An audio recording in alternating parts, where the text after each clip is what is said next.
Hi guys, this is Rusty 78609 in Central Texas, USA. It's a rainy little Saturday morning, but not bad. This will be cleared out of here in a couple of hours.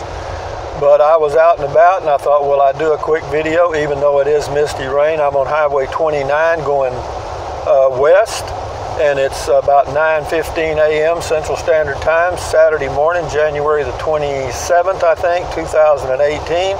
Temperature right now is 59 degrees.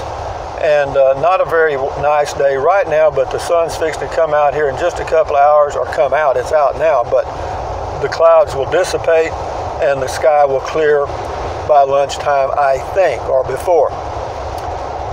But what I wanted to touch on this morning is, I've watched several videos by other people that are RVing, full-time RVers that live on the road and do YouTube videos, and I watch them every now and then because I'm interested, because you can always learn something from other people that are doing the same thing.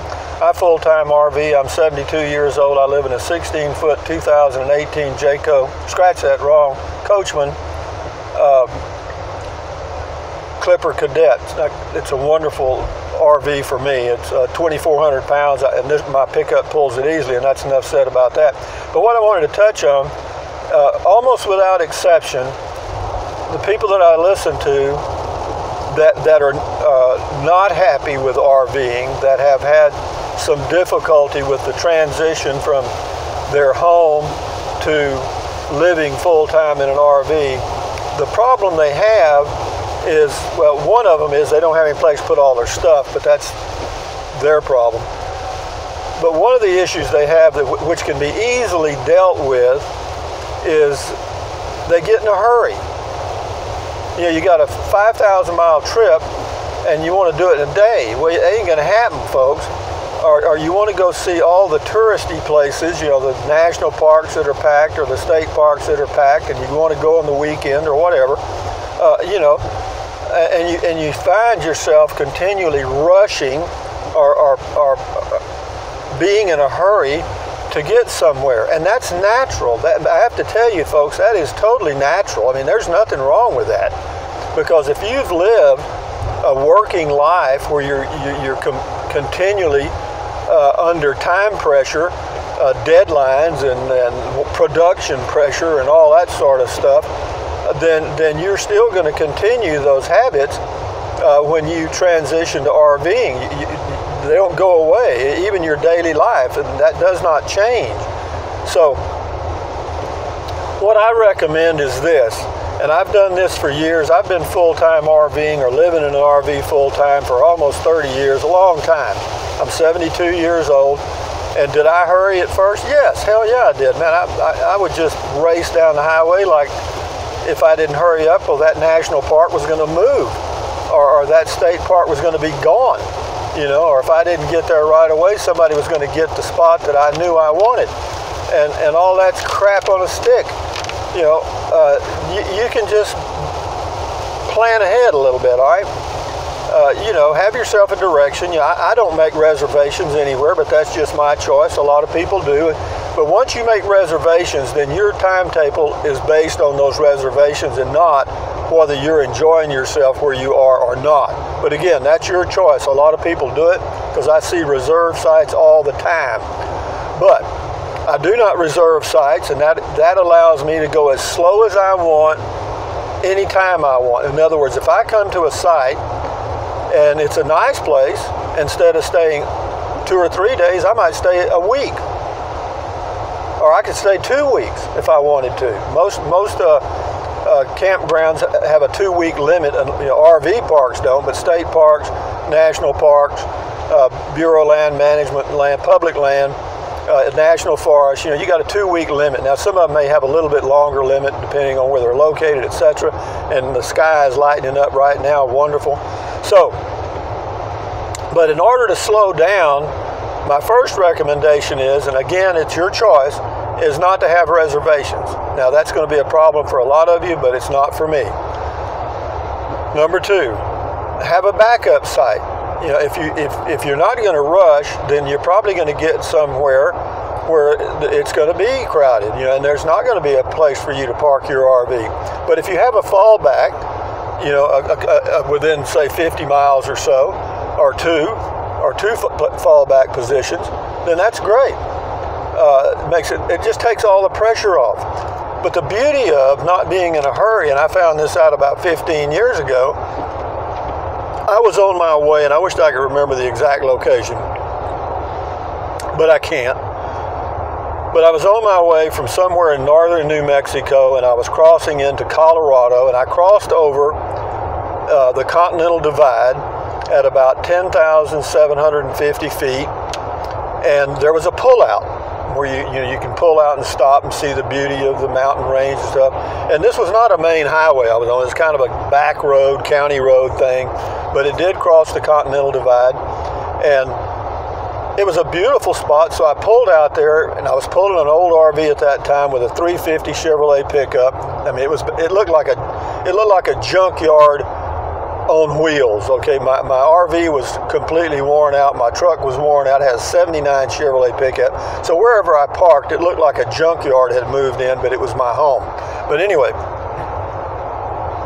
so I pulled over to the pullout and parked, and walked around it in a few minutes, and I thought, well, I better get back and get going. And then it occurred to me, where in the hell am I going? I'm going for places like this. This is why I'm out here. I mean, I'm here to enjoy these beautiful views, and the climate was perfect. It was in the summertime. The temperature at that elevation was about 65 degrees, and the cool at night it'd get down into the upper 30s. And I thought, and I'm in a hurry. I'm racing to get to some 90-degree heat. What, have I lost my mind? Well, anyway, at that time, the light went on. I mean, this is about 15 years ago, maybe more. It was a long time ago, because I had that old junk RV. It may have been, anyway, it doesn't matter when. So I decided, well, I'll just hang around here a while. So I got my chair out, and I never put the awning out. I don't even know if the awning would have come out. It was so old and worn out. If it did, it had just come out and fallen on the ground. But anyway, so I sat there, and beautiful snow-capped mountain range around, and I had a beautiful view out over a valley, and you may not be able to see it, but there's a rainbow straight ahead of us. Y'all see it? Dead ahead, there's a rainbow at the end. In fact, I'll go straight ahead and we'll look at the rainbow. But anyway, yeah, because it'll get brighter and brighter here. But anyway, so that's a good omen there, the rainbow showing up at this part of the story, because yeah, there I was in this beautiful location, and that's a beautiful rainbow. I sat there in the chair for about, I don't know, 30 minutes or so, but I was still a little antsy. I felt like, man, I just got to go. I got to get going, man. I'm in a hurry. I mean, I didn't know why I was in a hurry, but I thought I was. So, to make a short story long, which I'm doing, isn't that a beautiful rainbow? It's getting better and better, isn't it, guys? I'm sure you can see it now. But anyway, at the end of a rainbow. Anyway, so I sat there for about an hour, and then 1 hour turned into 2 hours, and then the next thing you know, I'm sitting there reading a book, and and no cars came by. I mean, it was so peaceful, and there were no cars coming by. I mean, I thought, isn't that weird? We're almost going to get to the end of the rainbow right up here. So I thought, well, I'll hang around here and nobody comes by. I didn't even know if I could park there overnight. I really didn't. So, I don't know, time passed. Next thing you know, it was getting 4 o'clock in the afternoon. I thought, well, hell, I'll just go ahead and plan on staying the night right here and enjoying one night here, okay? I really wasn't set up fully self-contained. I didn't have any way to charge the battery back then or any of that stuff. But I did have some fresh water in the holding tank, and I had plenty of drinking water, plenty of food. Of course, with the propane stove, I had ways to heat stuff. You couldn't run the microwave, of course. But anyway, so I figured I'd be okay for one night. And anyway, it was. Well, now the rainbow's gone. That was the end of that rainbow. So I'll turn around now, if I can find a place. That's the trick. There's one. Okay. But anyway, so I stayed one night. Next morning I got up. Of course, I never unhooked the RV from the pickup. I just camped right there. I put up one jack and stabilized the unit a little bit so it wouldn't rock back and forth. It's going to be a little bump here. And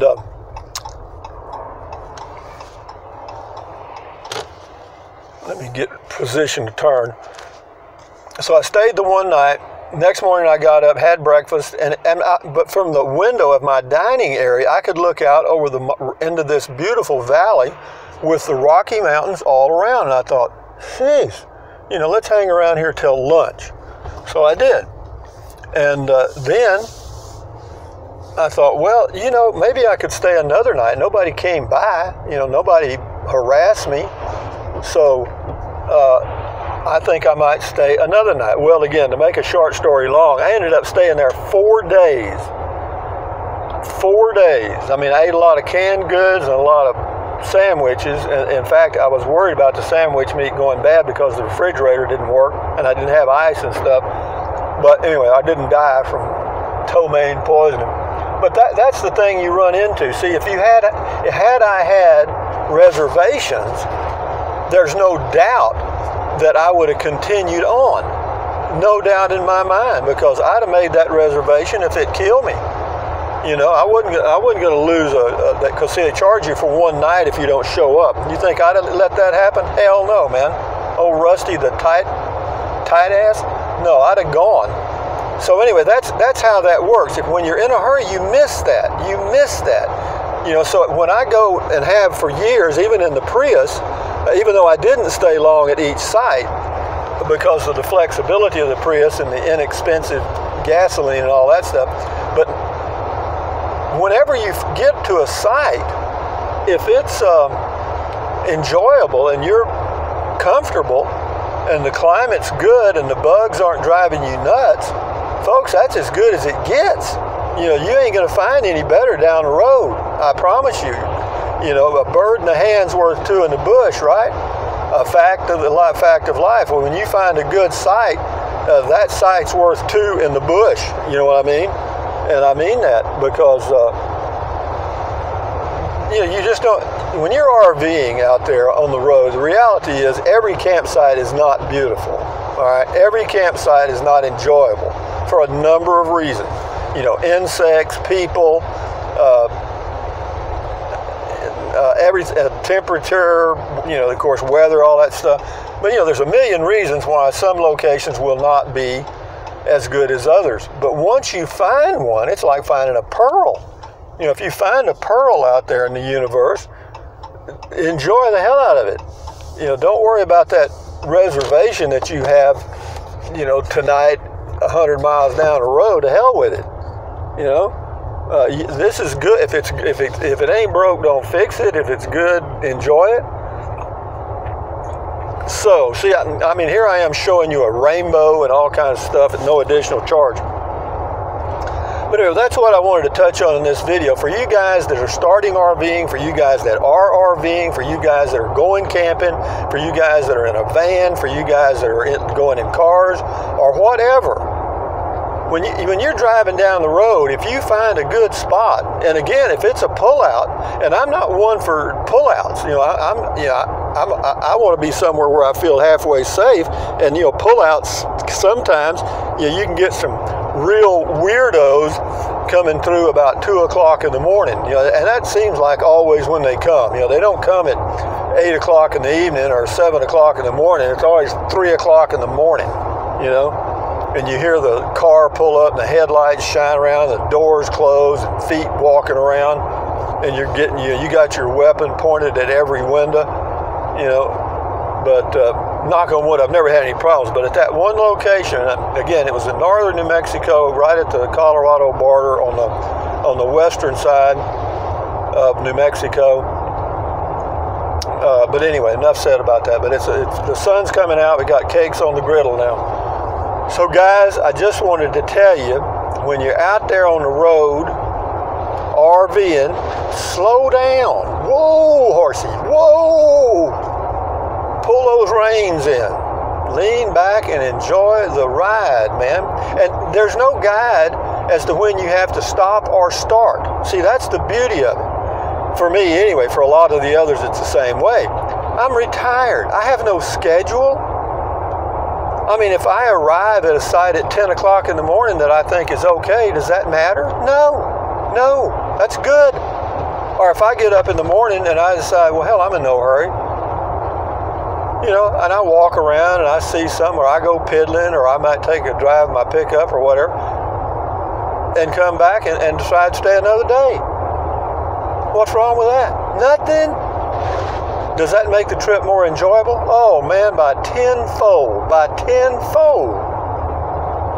You know, when you take all the straps off your body so that you can totally relax, is there a guy walking in the highway, or is that my imagination? There's a guy walking in the highway with a guitar. Is there a message in that? There's a sign. That's a sign. I don't know what kind of sign that is. I guess that sign is, if you play a guitar, you better learn how to walk down the highway. I don't know. Maybe there's something else in that. But be that as it may, guys, we're cruising down 1431. That's the number of this highway, and we're going 50 miles an hour, 59 degrees. Sun's coming out. I ain't complaining. I'll go back home now and do my walking. I was going to come into town and get something fancy to eat, but in fact, I may get a piece of fried chicken, come to think about it. I haven't had a piece of fried chicken in ages. So that'll be my lunch. I'll have that with some beans and rice and a piece of broccoli, steamed. But anyway, guys, from Central Texas, USA, this is Rusty78609 saying adios. Just a minute, let me get in position here. Saying thumbs up, adios, bye-bye. Buy whatever you want, but use the link to Amazon products in the description of my videos. Why? Because I'm an Amazon affiliate. I get a small commission, and the product does not cost you any more because you use the link. Check it out. So if it's not too inconvenient, use the link. I appreciate enough said about that. Also, drink plenty of water. 2 or 3 quarts a day will not hurt you. Actually, it's good for you. It will help you avoid gout, kidney stones, and it will help you lose weight because you'll be full of water and you won't want to eat so much. What else? Take deep breaths. Breathe in deeply, hold it for a few seconds, breathe out slowly. Why? Because that relieves stress, and relieving stress does what? Lowers your blood pressure, man. And lowering your blood pressure is good for you anywhere in the entire world. Check it out. What else? Stretch, walk, keep your body busy. Don't be a couch potato.